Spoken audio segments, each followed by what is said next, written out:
The most dangerous gangs in the world. These are families you would be grateful for not being a part of, since they only keep together to generate violence in their communities. Find out which families I'm talking about so you can take precautions. Aryan Brotherhood. This is probably the vilest white people gang of all, with a total of 20,000 members in and out of prison. The Aryan Brotherhood is known for its discrimination and brutality. It was formed at the San Quentin state prison in the late 1960s in response to growing Afro-American gangs such as the Black Guerrilla Family, but over time, it became one of the most powerful criminal syndicates, being responsible for 20% of prison murders, despite it comprising less than 1% of the prison population. Its main activities focus on drug trafficking, extortion, inmate prostitution, and murder for hire. It's difficult to become a member. Each applicant must prove their loyalty to the gang by killing another inmate of a different race. This gang is not kidding. Its motto is blood in and blood out. And that means the only way out is death.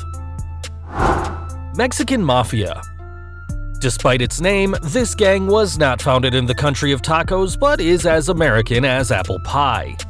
The Mexican Mafia is the most powerful gang within the California prison system, with almost 400 official members and about 900 partners who do the dirty work in hopes of becoming members.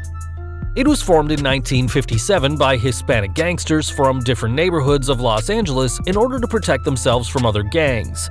Soon, its numbers increased, and with that, the violence level as well, becoming one of the most feared and well-respected gangs in the early 1960s. The Mexican Mafia doesn't have a leader, but some members have the authority to order killings on behalf of the group. New candidates must be Hispanic, give information about their families, and pass some tests such as murder or stealing.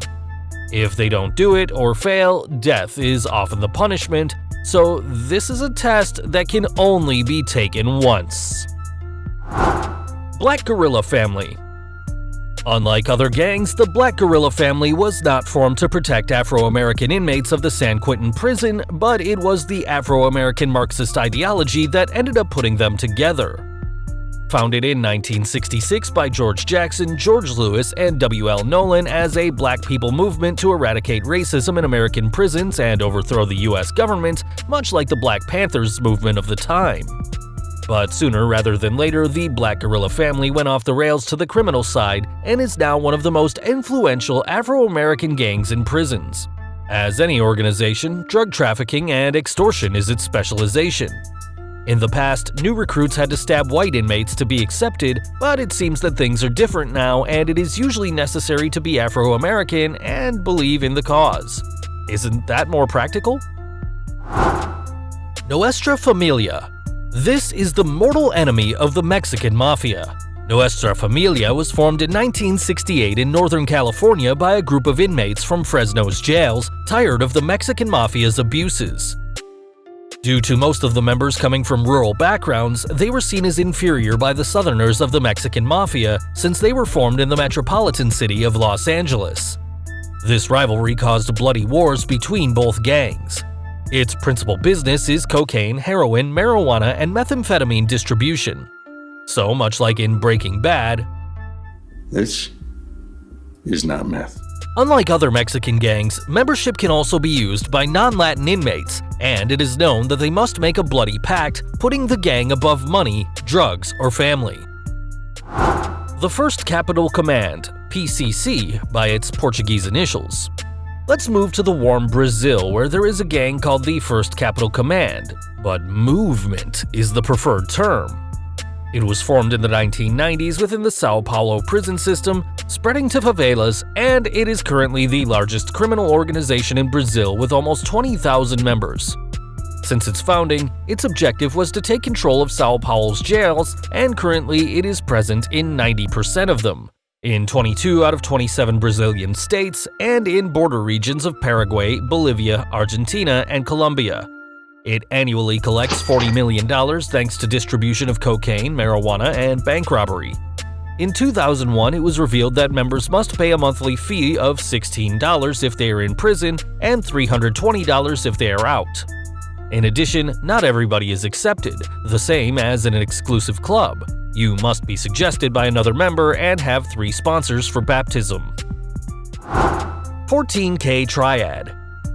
In the far-off Asian lands of Hong Kong, one synonym for mystery and violence is 14K Triad, which has turned the island into one of the principal heroin and opium distributors throughout the Asian continent. Established in 1949 after the Chinese Civil War, the Triad was founded by Lieutenant General Kot Su Wong of the Chinese Republican Party Kuomintang as an anti-communist action group before the fall of China to this ideology. This triad was unique due to its aggressiveness and because there was no leader who takes the total control of all the faction outside the island. By the 90s, it was considered the most powerful triad in the world, internationally active in Chinese neighborhoods of several Western countries. Nowadays, it has 25,000 members with a market presence in the Hong Kong distribution of narcotics. Crips. Do you see the blue on their clothes? Well, it's not just about fashion, it's the emblem of the Crips, one of the most violent and extensive gangs in the United States with around 35,000 members. Based in the Compton neighborhood of Los Angeles, the gang is principally made up of Afro-Americans. However, there are also white and even Asian members.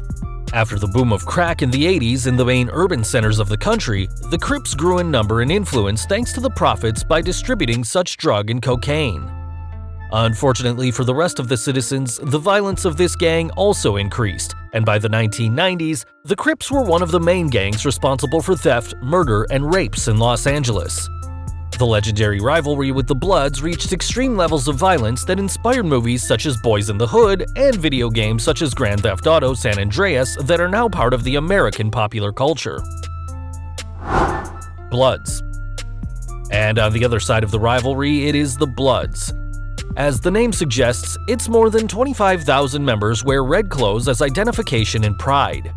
This gang was formed in 1972, also in Los Angeles, California, as a response to the growing influence of the Crips. Like the rival, after the boom of crack in urban areas of the United States, the Bloods started to make money with its distribution and sale, causing bloody confrontations with the rival gang, so much so that it was made into film. New recruits must gain a violent reputation to win the respect of leaders, and most of them are young Afro-Americans recruited directly from school. If you ever thought that there was nothing worse than staying at school, maybe staying with the Bloods would have been worse, don't you think? Bamboo Union. Even if its name sounds like the name of a Chinese flower shop, Bamboo Union is actually one of the most powerful criminal groups in Taiwan with around 10,000 members. Although they consider themselves businessmen, their trade is organized crime, drug trafficking, extortion, and silencing of journalists who try to find out a lot about them. Formed in the 50s in mainland China, the gang soon moved to Taiwan where it flourished like bamboo.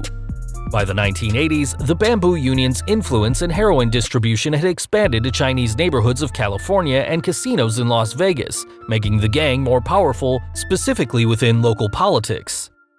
This gang doesn't have a hierarchical system, each division is led by a big brother, and new members had better follow the rules unless they wanted to get a finger cut off.